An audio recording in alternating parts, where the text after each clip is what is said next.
Hello, everyone, and welcome on ArchiDiaries for the third interview in our ongoing live interview series that has been titled as Interior Design and Innovation. I'm really glad to share that for our third interview of this series, today we have with us Sandeep Sangaru, founder of the multidisciplinary design studio, Sangaru Design Studio, as well as a design-led manufacturing company, Sangaru Design Objects Pvt Limited, based in Bangalore. Sandeep, welcome on Archi Diaries. Thank you. Thank you. Hi, Oz. Thank you. Pleasure to be here. Yeah. Same here, Sandeep, and we really look forward to your presentation and your work. But before I hand it over to you, please allow me to introduce Sandeep.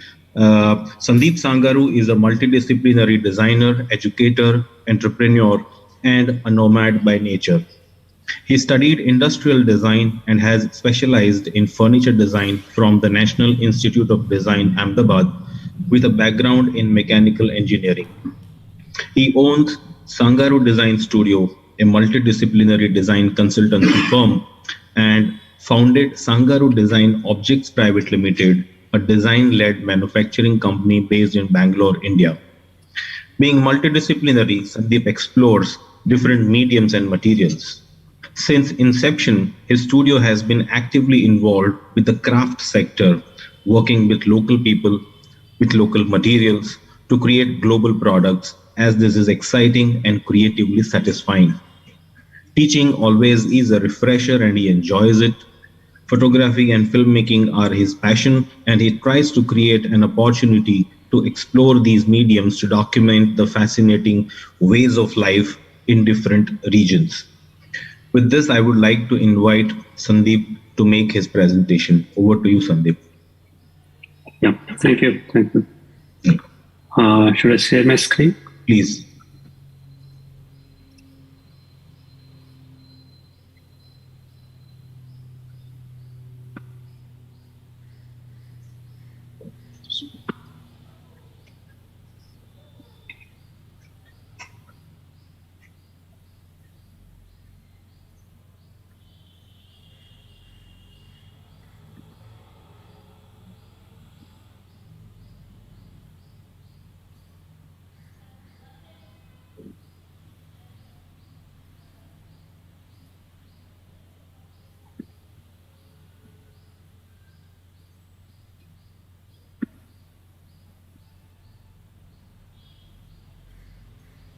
Yeah, can you see my screen?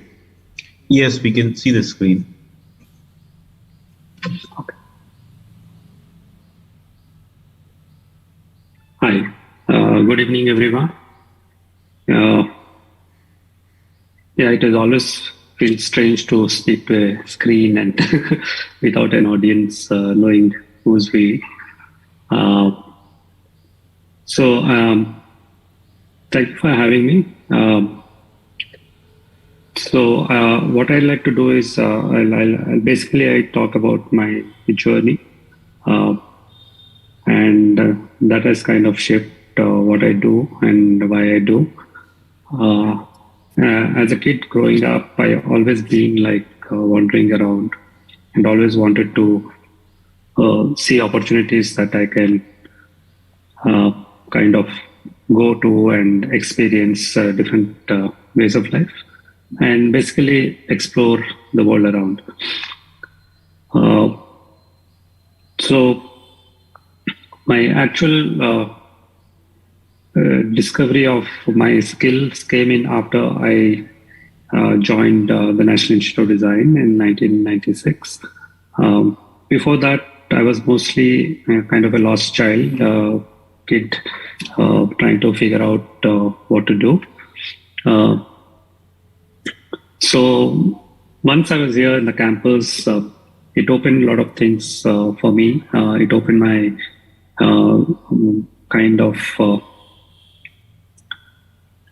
thought process to how to look into the world around you and how I can contribute to be a part of it. Otherwise, I was basically figuring out stuff all the time.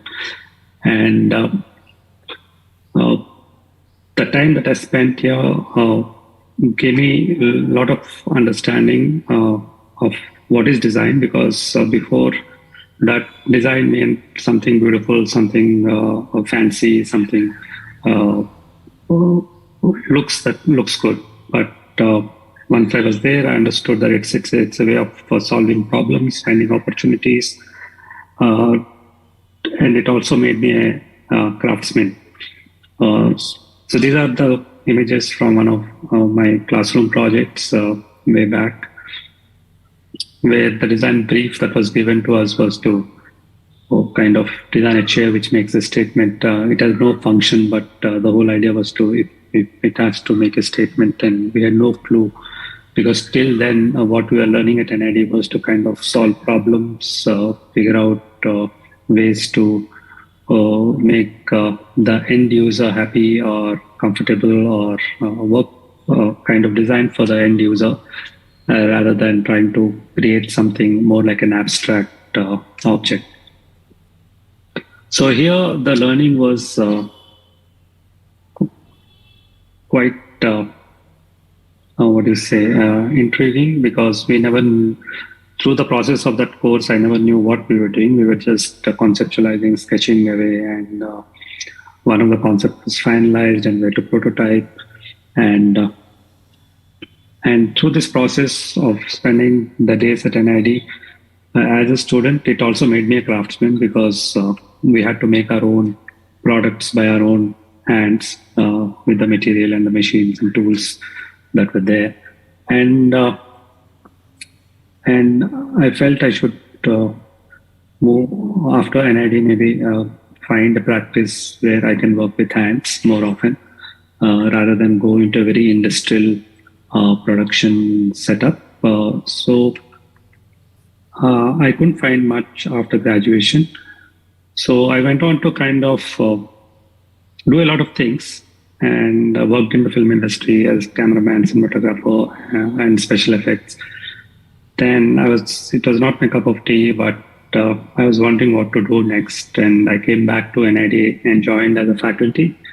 And during this time, there were two projects that NID was working on, and I was lucky to be a part of it. And one of them was this book that was being designed at NID. And it was an intensive research-based book. There was a large team which traveled across the country to document various crafts of India. And I was part of the team, and I went to Andhra Pradesh to document the crafts. And this is when I traveled the hinterlands of our country to see what is practiced and document them. And it opened my eyes to the wealth of knowledge and skill and practices that we have in our country. And I was wondering why we are not, as designers, are exposed to these practices more often, or during our school, when you are schooling and learning about it. We all read about it in books, but we never get hands-on experience of experiencing this to know firsthand. So this documentation process kind of fun. At the same time, I learned a lot, because I always wanted to travel and wander around, and this gave me the opportunity to understand what happens. And this is when I decided that I will be working in the craft sector, working with traditional practices, craftsmen, travel around the country, learn ways of life, and kind of see what can be done with these practices, and if I could contribute in any way to make it more tangible in terms of functional products. Because till now, craft had achieved a certain kind of status of being ethnic, traditional, something that is decorative, and more as a gifting and putting it on the wall, and a very occasional way of using the product and celebrating it in a more like a cultural context rather than as an everyday functional contemporary product that can be made with these traditional techniques of making things locally by simple tools without a major setup that you need to produce this.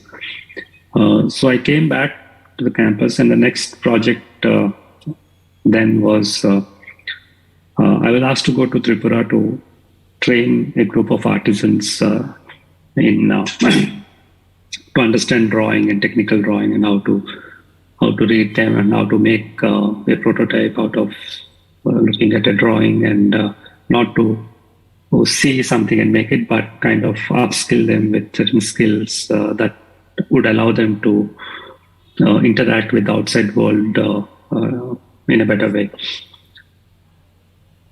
So till then, my perception of bamboo was again scaffolding and ladders and huts.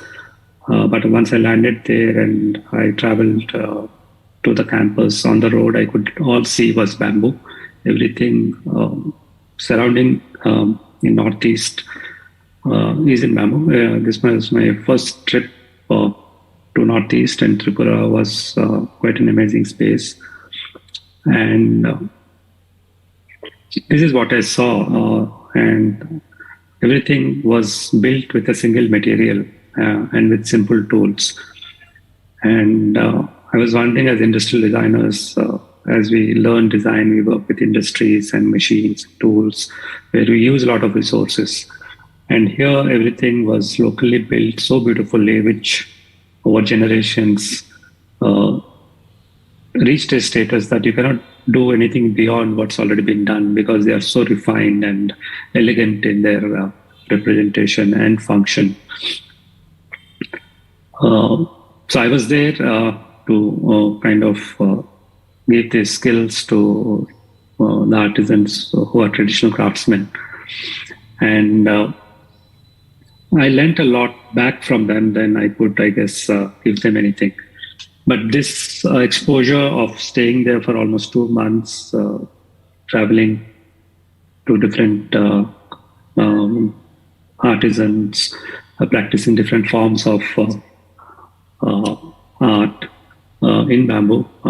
They make baskets, they make houses, bridges, mudas. And when you see something like this, it's a simple, elegant, Zen-like use of material, which is very local, and it looks like more like an installation art. If you could just put it in a gallery, it'll look like it'll become a piece of art. But it was a way of life there. And these were my students, and I drew this sketch drawing on the left so that they can reproduce it in a 3D, more in actual materials. And while we were doing this, they told me, Sandeep, we should use this species of bamboo for the legs and a particular species for the backrest. And I was wondering what are these different species, and I asked them what are they, why you should use it for the backrest as different species. Why not we can use the same species? So they said it's much more easier to make strips in that, and you can easily get a wider width of a strip. And the legs need a solid pole, so we will get a very thin bamboo which could be which has the strength to withstand all that. And through this process, I got to basically understand about bamboo. And they said there are around 15 or 16 or 18 different varieties of bamboo locally available. And every species has its own function that they use in their daily life. So this was the first share, and I was not very happy, but it was a good experience. That it was a learning process. And after seeing all that and getting exposure to the material and what all they do for their everyday functioning using the one material, kind of overwhelmed me. And I thought maybe they don't need anything else to be introduced to, because it was all self-sustained there. So as a thing of a memory of that whole experiences, I wanted to bring back something with me in the last 2 days of my stay there, I wanted to replicate a stool that I had designed. On the left, you see it was a stool using the principle of tensibility we made with wood and canvas seat, and I wanted to make it in bamboo because bamboo naturally comes in a pole form and it could be easily used for this kind of application. So I took these 3 sticks and I was carrying them and I packed them and I wondering what I'm taking back. I'm only taking 3 sticks of bamboo. Why not? I'm not that I can find anywhere. But then I realized, can we make this instead of the canvas seat? Can we make it in bamboo? And we ended up doing this triangular structure, which once we started making it, the artisan said, we never used bamboo in this way before. And that was a very fruitful moment for me, because when I heard that they never used bamboo like this, because I kind of used a solid pole, split it open and kind of laminated with another strip inside. And all I came back was with that triangle the component, and that was very exciting. And once I got back from there, I started exploring how to use the technique, and it started off with a simple product. It was a kind of it's like a monopod where you can sit on with your legs as support, and it's a interesting understanding to how a material can take a form which, unlike how we see bamboo.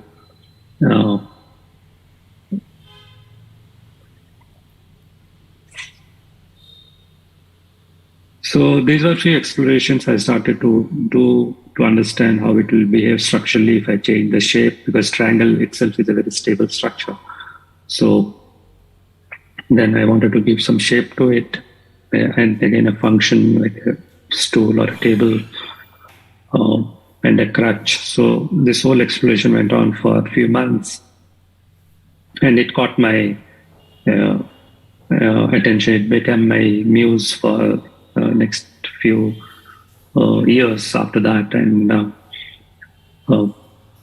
so this was one of the first products that I did. And on the left is Isir, who was the artisan I worked with.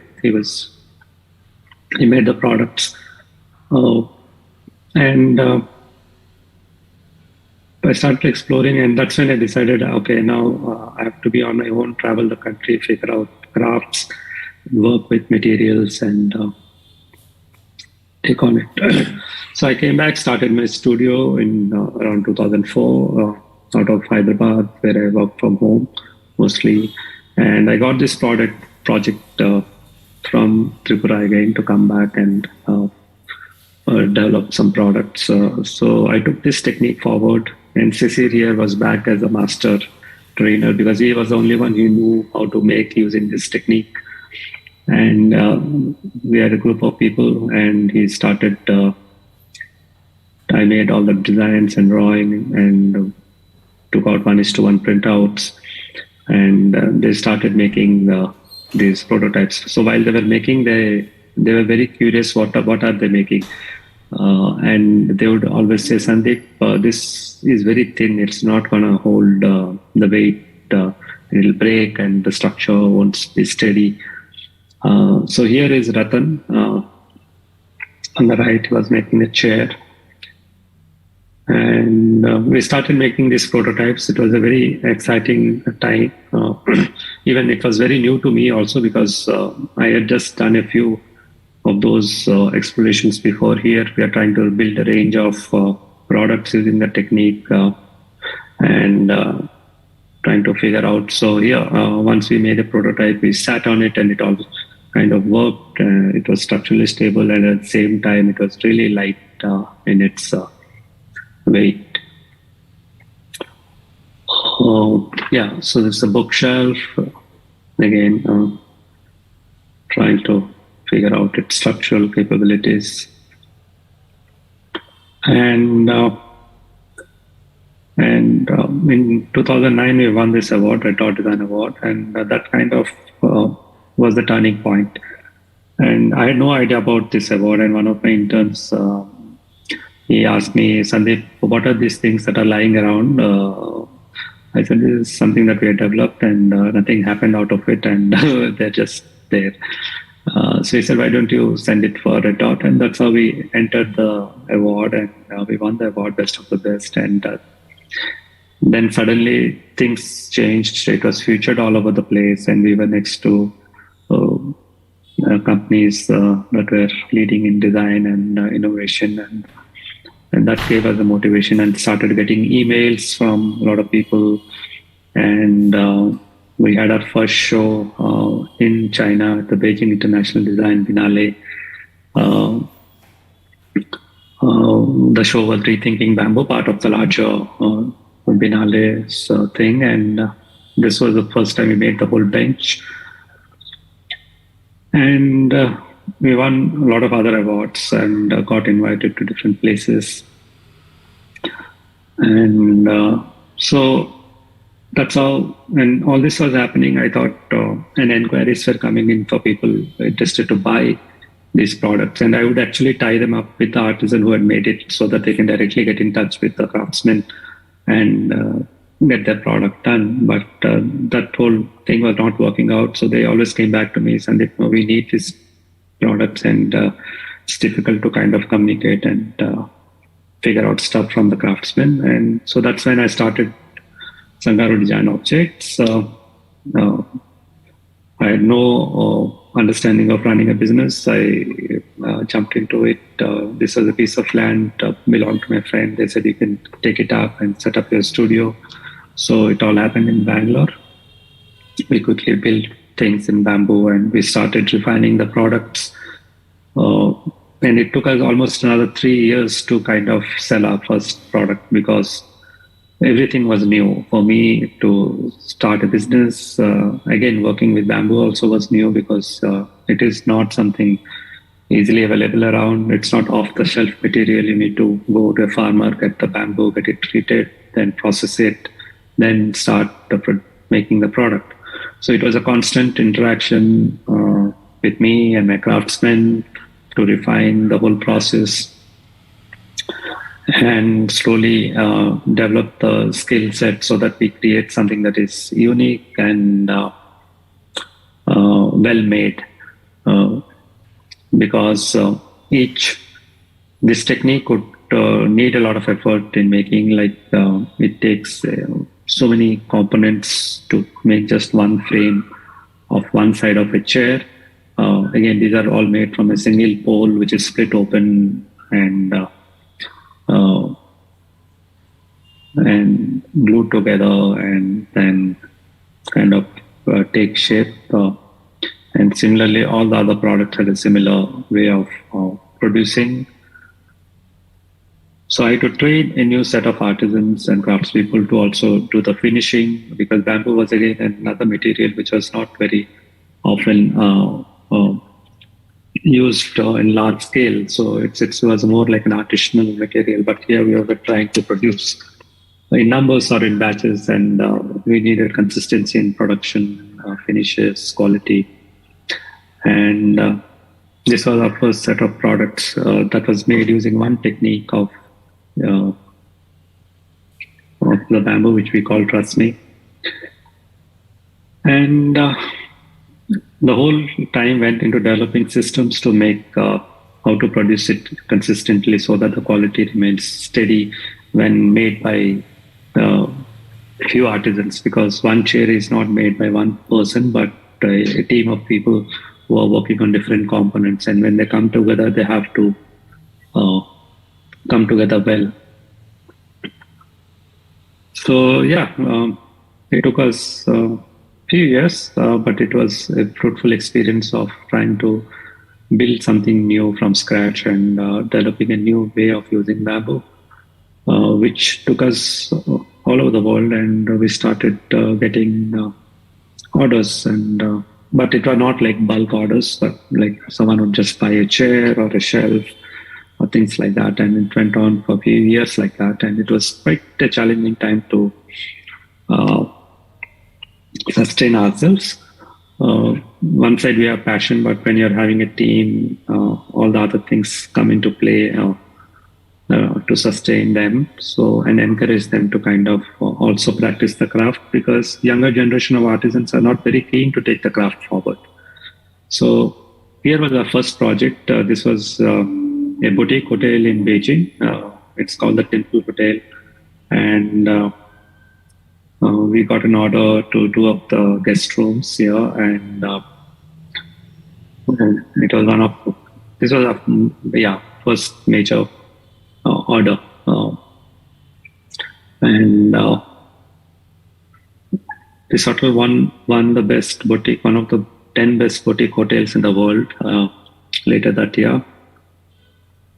And so a lot of clients who visited this hotel they were curious to buy this furniture too. And the owner of the hotel, who had become a good friend by then, and he was keen that we should push our boundaries and make something really special out of this technique, and produce special edition products that we could sell to the guests who come and stay there, or the local clients in China. And so we are figuring out what to do special, and how do we do the pricing for that, because the design is the same, and how are you adding more value to it. And so here this bookshelf was made, and we were invited by the Christie's auction house to under the contemporary art and design category. And this bookshelf was catalogued for that auction, and in Shanghai, and then it happened in London. So it was a journey that started off with general exploration in a village in Tripura, and it went on to the auction house, where we could finally see what kind of value we can bring into our crafts practices. And if you really push the boundaries, I guess we can achieve something that has a real value in terms of taking a practice further, and bringing value to the lives of craftspeople who practice these art forms and traditional techniques of making things with simple tools and materials around them. So just few shots of details of the products that we make.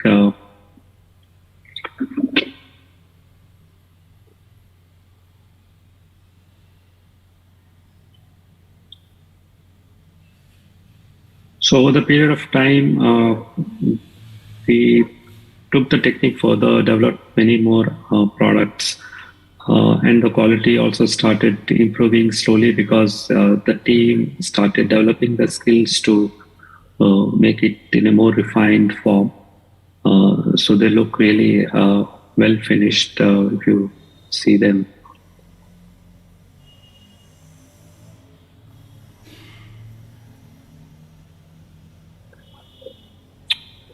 So after that, we started getting a lot of other assignments, doing installation art, sculptural installations. So this was for a brand in London. We in a shop, they wanted some sculptures of garments, so we developed this in bamboo. So this is the bamboo story, which kind of had a full circle of starting from nowhere. And at the same time, I was also working in other crafts, and another area that I usually spend a lot of time is in Kashmir, and Kashmir is a different context when it comes to craft, and craft is a way of life, but it's a way of life as a trade. Rather than a way of life for for the locals. So a lot of these crafts forms which existed in Kashmir, and a lot of craft forms which were brought into Kashmir from elsewhere were practiced to create a small industry for the local to have a livelihood, and they're different art forms. So I went there to work with walnut wood carvers, and you give them a piece of walnut wood and they would beautifully carve it out. For me, I thought walnut is a hard wood and it would be difficult to carve.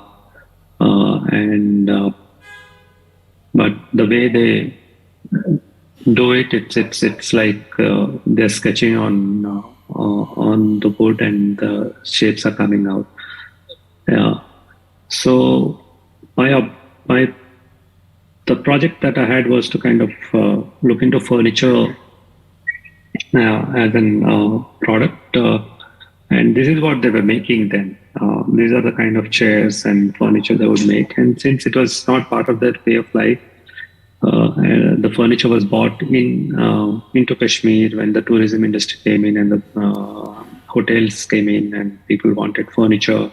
And the colonial furniture was the initial start-off point. So they would basically carve on something that is given to them. And when I looked into it, it didn't have a strong local identity in the structure and construction of the furniture or the chair itself. Their main motive or the identity that related to walnut wood carving was their motifs and the patterns that they would make on the chair. So I started looking into local architecture, which was quite unique, and to that space and place. And I thought maybe I should take elements of these into furniture and make some products that would kind of relate to Kashmir. Because when you're working with crafts, unlike in Northeast where I was working with bamboo, it was a way of life. They would use bamboo in everyday products. It didn't have any strong language of how to use bamboo. But here, craft was related to a certain aspect. People look at, walnut carving from Kashmir should have chinar, should have roses, should have lotus flowers and everything on it. And it makes the Kashmir walnut wood carving. So again, working with hand was exciting, and the whole thing of coming back to basics, the tools, the way you work with the material was good. Ayaz, if I'm running out of time, please let me know. No, it's perfect. I think you can go on. No problem. Yeah. So here, when you're working with hands, the whole process becomes part of you. Your body is part of the whole process, and the tools that you use gives its what you say the quality of how you work with it. And everyone worked in the family would work, and like a kid, he'd come back from school and hang around in his father's workshop, give him a hand and learn the tricks as he's growing up. And that's how the traditional knowledge is passed on from one generation to the another. And again, there is always, when the younger generation looks at today's context, they're not very keen to take the craft forward because the value that comes into it doesn't aspire them to practice it anymore. So this was the first chair I made. The challenge or what would I say? When I went there and I spoke to a lot of these artisans and craftsmen, and they would always ask me, Sandeep, can you make something that is knocked down, that can be flat packed and easy to ship and can be made? Because all that furniture they were making were all bulky and heavy because they were all assembled into one piece, and sending them across was always a challenge. And the walnut wood being heavy, it was also very difficult to handle if they make larger products. So here, this first one where I was focused to make it fully knocked down. So I thought I'll bring in a lot of hardware and put it, but it didn't work. The way walnut behaves while they're working is very different. As I told you before, when they carve, and it's a hardwood, so the carving is not done when the wood is seasoned. It's they start working on the wood when it's still uh, um, not well seasoned. It's still soft and still wet in a way. So moisture content in the wood is still intact to an extent that they can easily cut through the grains and take it off. Once it dries off, it really becomes hard. And while they were doing these objects and products, I would see the wood has warped and bent in many ways. And I would ask, how is it going to work? Whatever you made is already bent. They said, this is how we work. We'll do something, they'll keep it aside for a few days, and they'll start working slowly. And it kind of comes back to its shape, and they know how to tame the wood. And that's the traditional knowledge and skill that they have of working with the material, which really doesn't come if you just go there and spend a few days and try to learn. Because every plank and every piece behaves differently. And the craftsman knows how to handle it and knows how to leave it and work on something else and bring it back later so that it can be controlled in a way. So here the chair, if you see, I took a lot of small detail elements from the architecture, which kind of helps in building the structure for the chair, also giving it very fine details and makes it unique to the space it comes from. So the chair legs are inspired from the pillars of the buildings there, which are quite long and slim, and they hold the whole roof in space. So I was trying to capture that in these legs of the chair, even the way we kind of shaped it and all that. This was another chair which I designed a couple of years back, and here I was trying to use one element as a circle and try to again put together, because in walnut wood they also do a lot of turning there as a technique of turning the wood, and so all the components are made on a lathe and also hand carved a bit here and there, and it is also completely knocked down.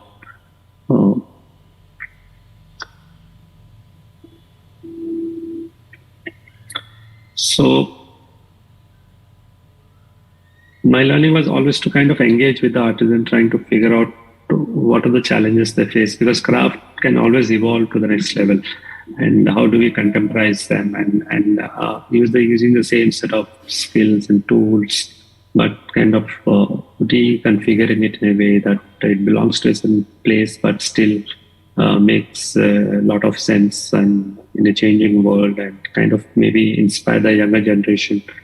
Okay, we can do this kind of products also. We don't have to stick to just making what it was traditionally we make. A few more simple explorations to kind of use the wood in a way that we can see the beauty of the wood, and also bringing in a different way of carving the wood rather than doing all this floral carving. So here it was more like a geometric way of removing material from the wood and still enhancing the quality and bringing out the grains of the wood. Again, the structure is inspired from the local architecture.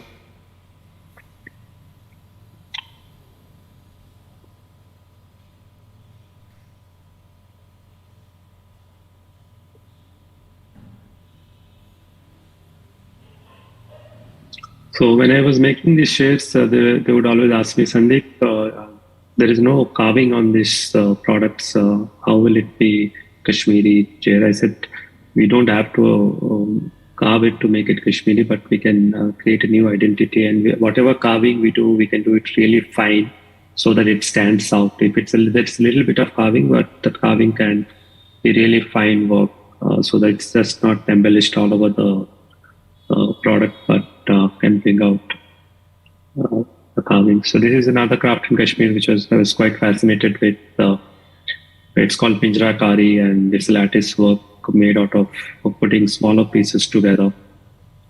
And it was traditionally used in architecture, on windows and screens, and the balconies, which are locally called as dubs or zundan, to view the moon. So I started doing some research to find, because this was a language craft, and there was no family or a artisan or craftsman who was practicing this craft anymore.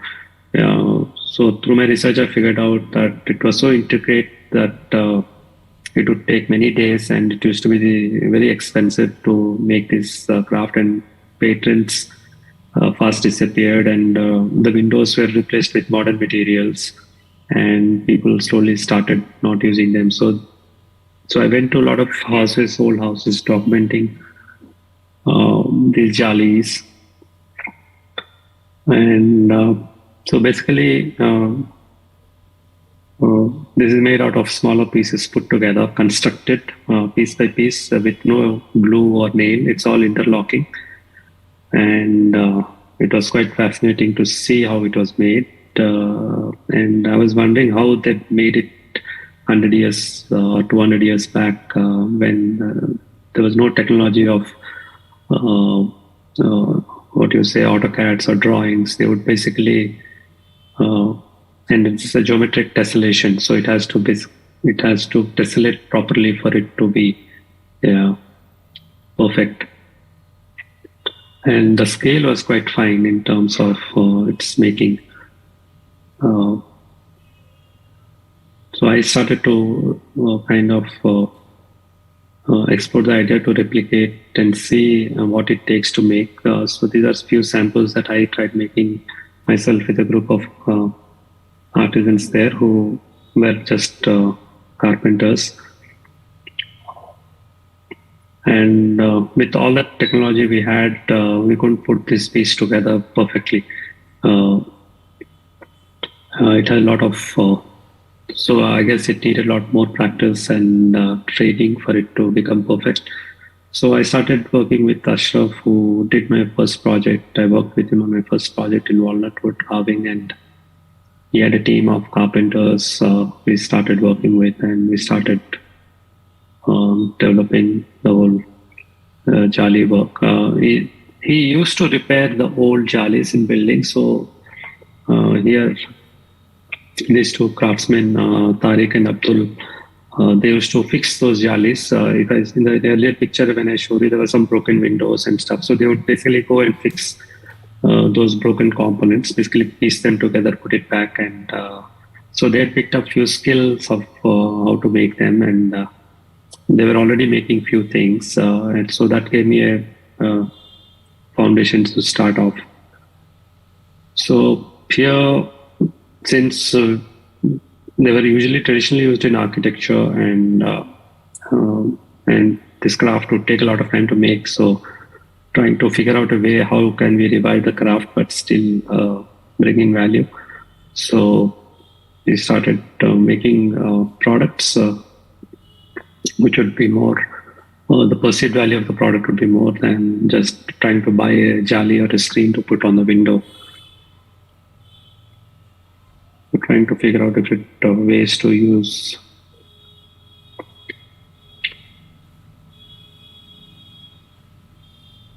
This was a screen we find that would stand out. So this was a revival process of a language craft, which was very intricate. Yeah, so I spent a lot of time in Kashmir. I got fascinated by the place, and I do a lot of photography, document the way of life, and I spend a lot of time on the lake there. So these are a few pictures of my travel and working in Kashmir over the years. This is in the lake. I spend a lot of time on the lake in the morning, in the evening. Whenever I get time, I like to just take a boat and go with my shikara, my boatman. And these were pictures shot long back on film camera in a cold winter morning. So I was quite fascinated by the boats and how they live on the lake, off the lake, because there is a certain tribe which lives on Dun Lake called Hinge. So there are boat makers, there are vegetable farmers, and they sell vegetables on the market in a boat, on a floating boat market, which happens every day. It's very popular. This is my favorite place to go whenever I'm there. Every time I go there, it's a different experience altogether. Every season it changes. That the light changes, the color changes, the atmosphere is completely different. So here I wanted to also explore the art of making boats, and I was quite fascinated. So I've been visiting, I visited one boat maker on my first trip to Kashmir in 2004. And seeing that, I thought, what can be done with the technique? Because one craft that is again on the verge of extinction is this technique of making boats. Because with modern materials, again, a lot of newer kinds of boats are coming, which are very light, easy to maintain and stuff. But the art form kind of is disappearing. So I was trying to figure out what can be done with.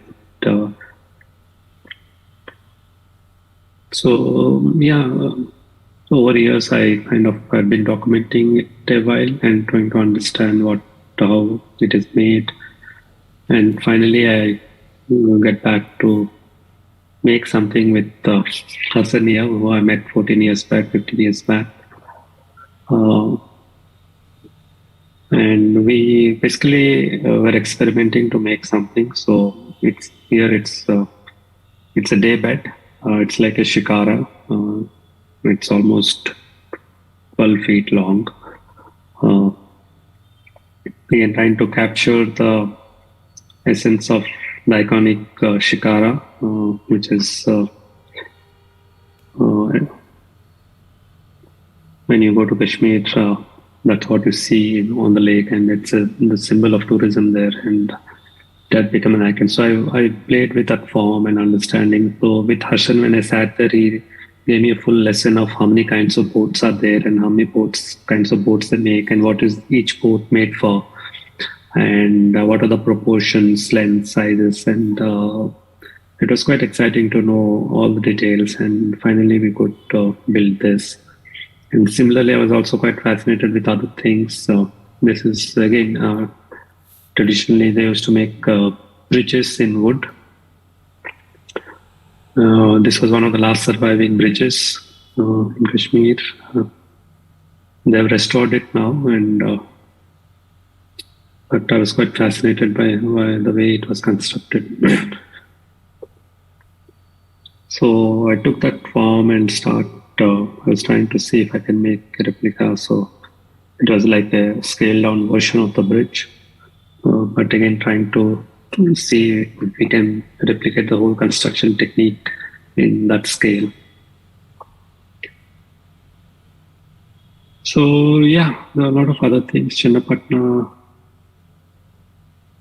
as you know, is very popular for toys.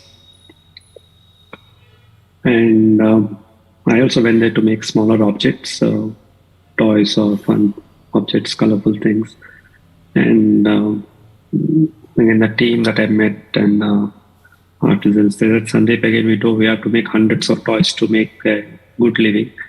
And it's very challenging because it's a time-consuming process, and we make so many components to make a toy, and it doesn't bring us much in return.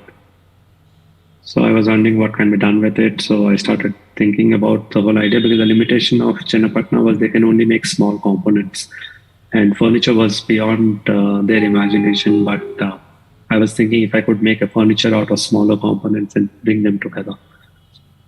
So this was the experiment, which was quite successful. A lot of people liked it. So basically, all the pieces are, there are almost 108 different components that come together here to make the chair.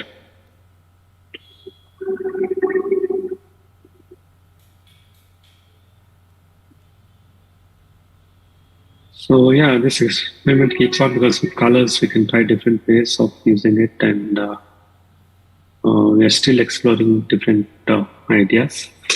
And yeah, this is how I have to end my slide because coming from a background of industrial design, before that I did my mechanical engineering, and finally landing up to do things by hand, where one could see and realize it quickly. If you have a thought or an idea, you can work with hands, you can work with craftspeople, and bring it to life. And you can basically innovate using these techniques because they are the basic fundamentals of making any tool or anything that in modern technology also. These are the very basic fundamental ways of kind of transforming a material to a product or a use. Thank you. Thank you, Sandeep. I request you to stop sharing the screen so that we can. Thank you so much, Sandeep. It was really nice to see, the entire journey of evolution in a way. That chair that you showed that you made in NID in 1998, which I believe is still there in your logo that you've made, is still very close to you.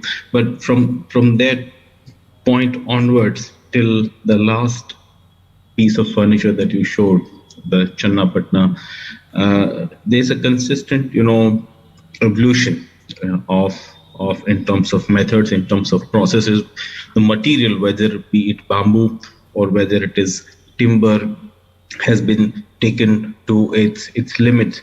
And this whole idea of working with the craft and then making a kind of a value addition that as a designer that you can bring into it to make it for a much wider reach is a very interesting process that you've been exploring in your work. And that was something really nice to see consistently, whether it was bamboo or whether it was timber, whether it was carving or whether it was pinjrakari. It was all that the end product that you see has the traces of the craft and also the value addition that you can bring in as a designer to make it much wider reach. So that was something really unique and interesting to see in your work. I would like to start by asking you, the question is that there are two entities that you have been working with. You said one is the Sangaru Design Studio, which is essentially a kind of a consultancy firm. Design. And the other entity is the Sangaru Design Objects, which is a kind of a manufacturing company, let's say, So how are these two entities? How do they work together? How are they related in your practice? So I started off with the studio for almost 10 years. I was traveling around the country working on this project, which are mostly consultancy project in craft sector.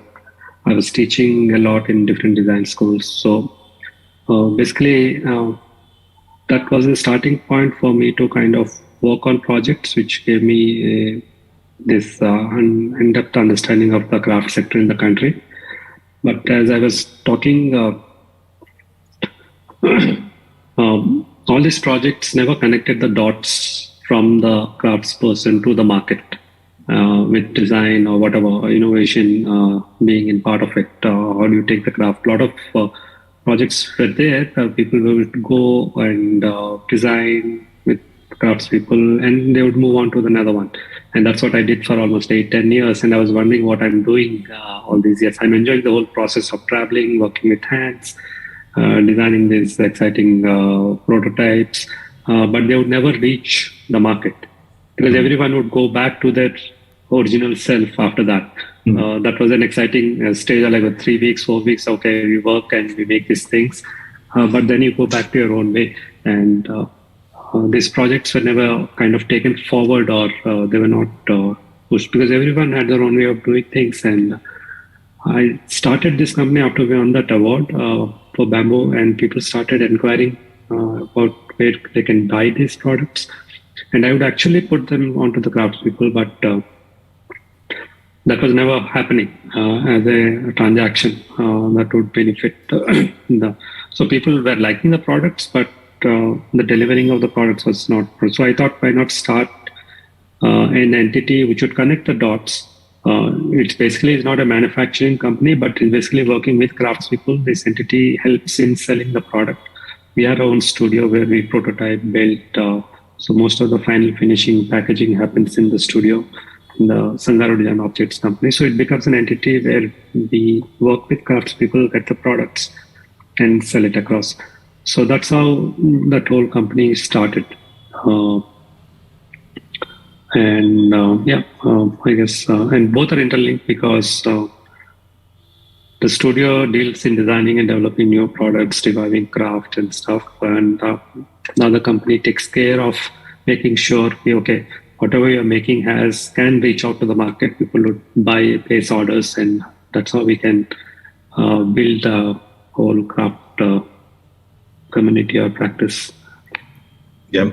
So, you said that, the initial couple of weeks of exploration is fine. Then maybe, you can come up with one or two, let's say, prototypes. But when you take it to, let's say, when you decide to scale things up and make it a private limited company, with certain expectations in terms of consistency of the quality, or, so what are the kind of challenges that you face when you take this model of the craftsmanship and try to scale it up at an entrepreneurship level?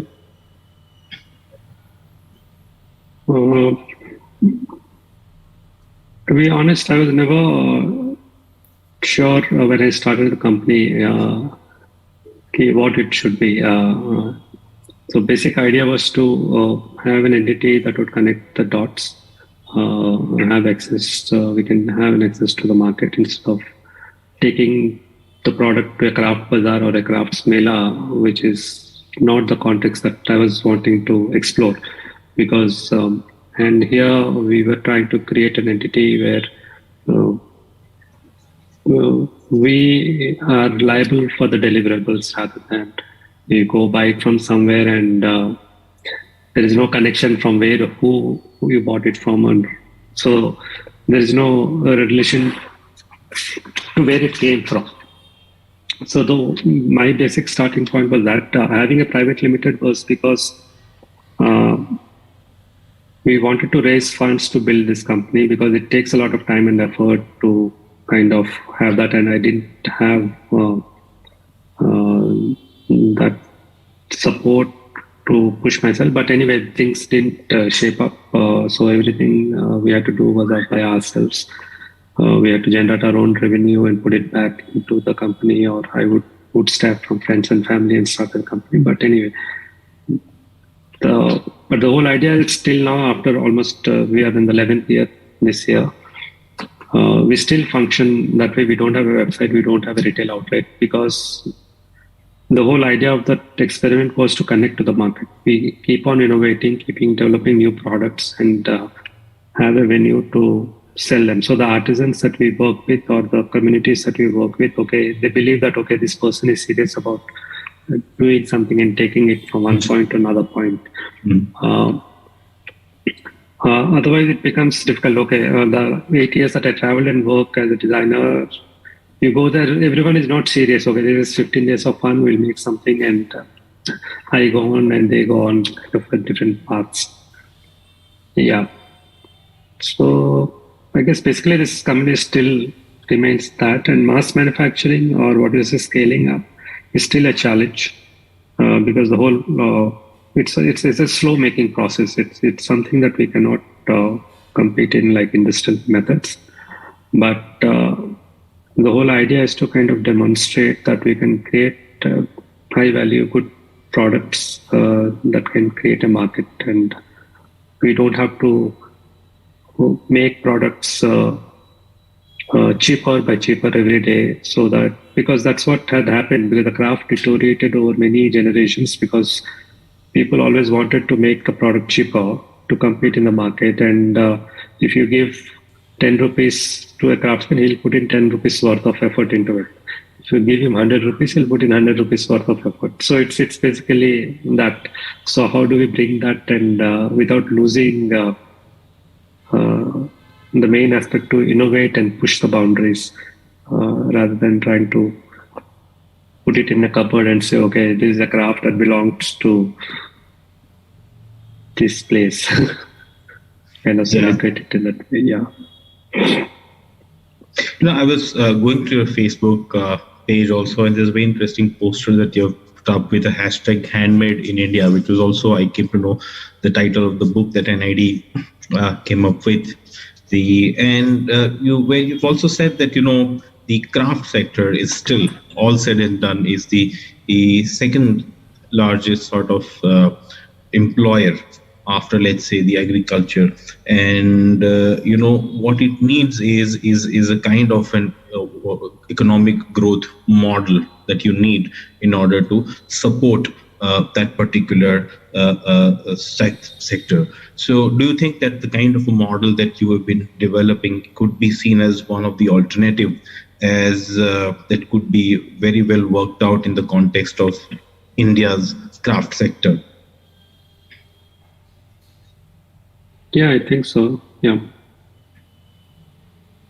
Because one person cannot change. I think we need more people. There are few young entrepreneurs working in this area, but it's always a challenge because there are no policies because it's a decentralized sector. It's not like, it's a way of life. No one works from 9 to 6 to make a thing. It's a way of life as a practice. And it's a decentralized sector, and the ecosystem that it exists, it doesn't exist anymore, which used to exist like many years back, 100 years back maybe. Like if you look at, it's just not the craftsman who's making the product. If I'm working with bamboo, for example, someone has to grow the bamboo. He has to harvest it. He has to process it for the craftsman to convert that material into a product. And once the product is made, someone has to take it to the market and sell it. So that ecosystem of traditional craft practices don't exist in whole right now. If you look into different techniques also, like if you look at weaving, if a weaver, he only weaves, but someone has to grow the cotton, someone has to figure out the dyes, the colors, natural dyes. Practice of using natural dyes died, or because of that, because industrial products came in and industrial ways of dyeing came in, which was much faster, much cheaper. So traditional making of natural dyes slowly disappeared. Now we are getting back to it, and it's again becomes an expensive process because again we're starting from scratch.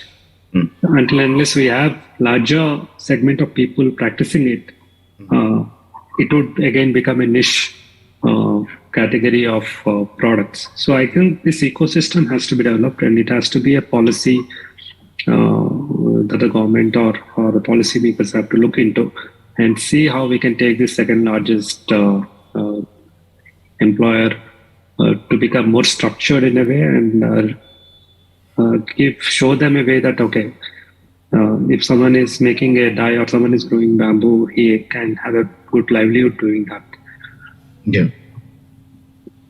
So there has to be some kind of support also at the policy level for this to become, and also from the designer's perspective, as you said, the more and more designers get involved in it, then slowly I think this ecosystem also can be developed. And you rightly said, that at this moment, it's a niche. Maybe the people who are interested in with a certain kind of a taste would go for it, but for it to go out and become, compete with the kind of things that are already being flooded, the cheap solutions that are already being, the branded stuff that is already is where actually the challenge is. So definitely it can some kind of a support at the policy level can come in, then this can be developed. I have finally some questions, and this brings me to your teaching part, because I'm particularly also interested, because that's where I also come from. You said that teaching is a refresher, and you really enjoy it. Can you elaborate on your teaching learning journey, how it has been?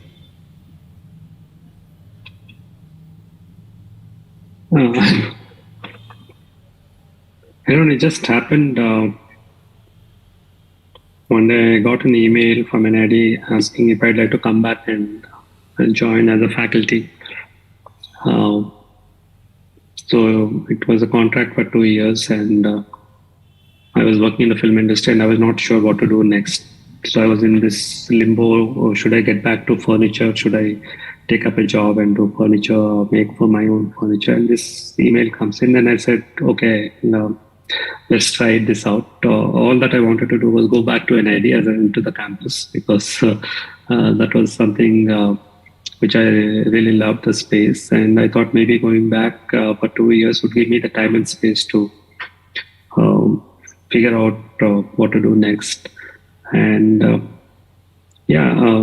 so I went back to NID just after 3.5, 4 years of graduating.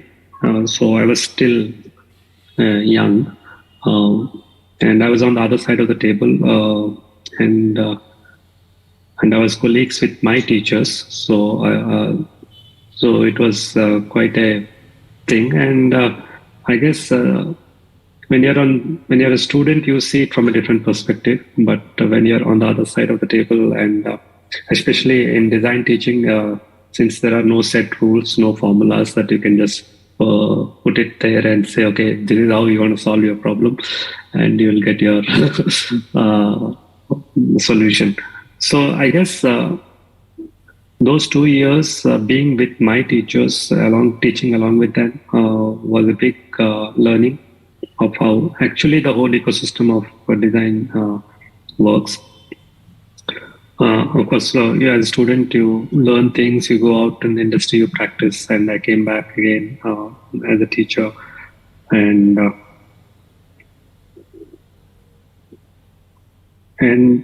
the most exciting thing in design is that you can keep experimenting all the time. There is no hard and fast rule, okay, this is right or this is wrong. The whole idea is to explore, and there could be sparks and fire, and you'll figure out what comes out of it. But the whole idea is to kind of do that. And that exercise of exploring and experimenting with these young minds is always refreshing, because when you're doing certain thing in a way, you're always seeing things in a certain way. But when you go there in the classroom, we always keep learning, and that keeps me going. And that's very exciting for me to kind of always go back and trying doing something new. And I don't know what my answer is, but it's what I enjoy doing in design, because it doesn't have any restrictions of what has to be done. So it's always open. Very true. And the fact that you came, I think, after that couple of years of working in the film industry that you were working, and then you came back to NID, started engaging with, and this connect with the classroom it always keeps you on your toes in a way, sort of, it keeps you questioning yourself in what is it that you are doing also. And I think that is also something that I can connect with you very well, because I've also been teaching here in SEPT, and I can really understand what you are trying to say with your engagement. So Sandeep, I think we've already crossed the time limit that we had set, but it was, I must say that I really enjoyed your presentation. Thank you so much for taking out time and coming to ArchiDiaries and sharing your work and your thoughts with us. Thank you so much. And it's my pleasure. Same here, Sandeep, and we really look forward to interacting with you again and again. So I would just like to conclude this session here on a small note that this was our third interview of this series. We will be having our fourth interview next Tuesday with Anuj Anjaria. Till then, I would like to thank all the people who've joined with us on social media, Facebook, YouTube, across the platforms. Hope to see you next Tuesday, 6 p.m. Thank you so much. Thank you. Bye.